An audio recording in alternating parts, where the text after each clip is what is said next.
Welcome back to RamZland. Today I want to show you the rapid oxidation of sucrose using barium chlorate and sulfuric acid. Check this out. For this experiment, we're using barium chlorate, sucrose, and sulfuric acid. I'm using 1 gram of barium chlorate and 1 gram of granulated sucrose. We're going to mix this together with a spatula. Since it's sensitive to shock, I'd use the edge of your spatula to cut the crystals evenly together. Next, add 1 drop of sulfuric acid.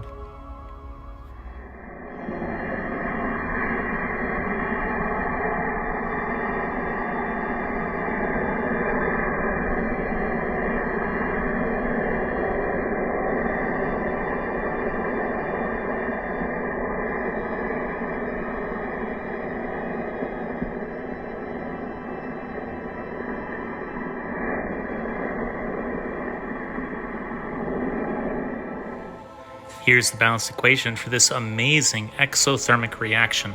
We start with the reactants barium chlorate, sucrose, and sulfuric acid. We have 2 moles of barium chlorate, that's 2BaClO32. We have 1 mole of sucrose, that's the C12H22O11, and 2 moles of sulfuric acid, that's the 2H2SO4. When those are combined, they create the products barium sulfate, carbon dioxide, water, perchloric acid, and chlorine dioxide.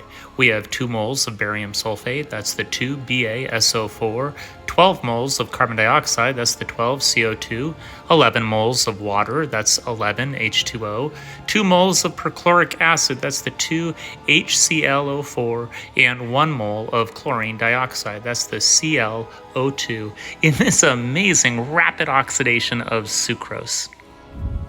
I hope you enjoyed today's edition of RamZland, and I'll see you next time. If you enjoyed this presentation, be sure to remember to like and subscribe.